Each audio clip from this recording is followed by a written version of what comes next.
Domestic helpers. People are usually either unfamiliar with the topic, or if they know what it is, are often completely opposed to it.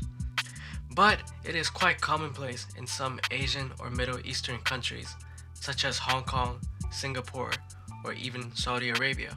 I know this is inherently a very controversial topic as it touches upon themes of racism, worker rights, and even alludes to slavery. So, this video is me trying to analyze the issue from several perspectives. Let's start off with the occupation itself. Is it alright to normalize domestic helpers as an occupation? Although most countries, especially America, don't have this exact job title, domestic helper can be seen as equivalent to maybe a babysitter, caretaker, or housekeeper, or those roles all combined into one. So, from this perspective, it is similar to other labor jobs where you get paid for your physical labor. The one difference is that domestic helpers in the aforementioned countries are full-time jobs, as in a forced lifestyle since domestic helpers live with their host family. And I think this is the part that people have issues with. Because people then draw a parallel between domestic helpers and slaves, with the argument that domestic helpers are basically glorified slaves. While that's an exaggeration and, in my opinion, incorrect, people do have concerns for domestic helpers' rights. Because while they are technically employees, living full-time with your host could create an unhealthy hierarchical relationship between the boss and the worker. Which brings me to my next point.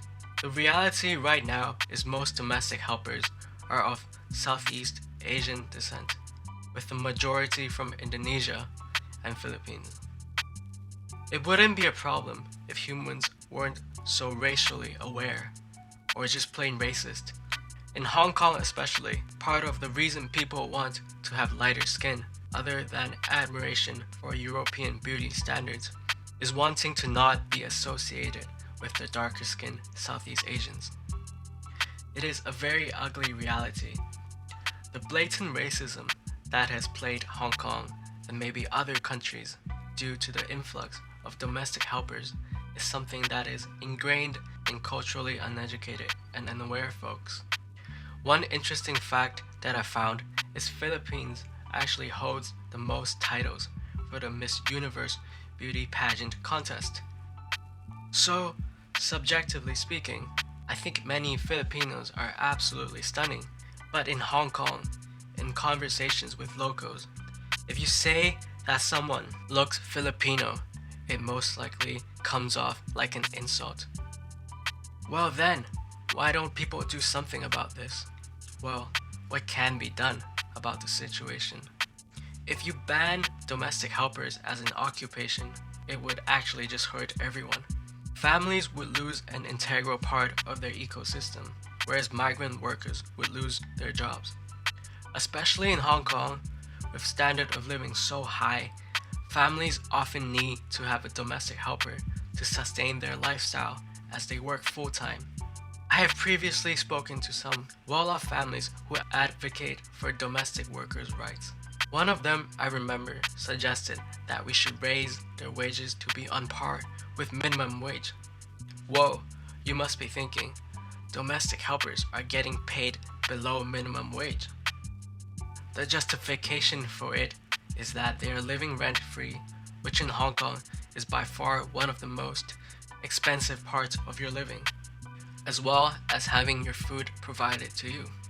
But the point is, putting their salary at minimum wage would be ideal, but it just wouldn't work economically, because most middle-class families would then not be able to employ their helpers, which just causes unemployment. Which begs the question, why do these migrant workers leave their homes just to become a domestic helper in a foreign country? That is because the cost of living in the underdeveloped Southeast Asian countries are relatively low, and is to the point where even most professionals are getting paid poorly compared to being employed as a domestic helper overseas. For reference, according to payscale.com, the average annual salary for a lawyer is 750,000 Philippine pesos, which is equivalent to around the minimum wage in Hong Kong. That's the perspective. Corruption is so widespread in Philippines that even the best paying professional occupations are only equivalent to minimum wage in other countries.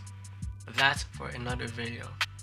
But anyway, one of the ways women could support their families for a decent life in their home country is if they become a domestic helper in a higher living standard of country, such as Hong Kong. This is the ugly reality that we are facing right now. That's the brief summary, and also why I think for the past few decades, nothing drastic has really changed despite all the problems. So let me know what you guys think should be done about the situation, or if you think the current conditions are actually acceptable for domestic helpers. Till next time.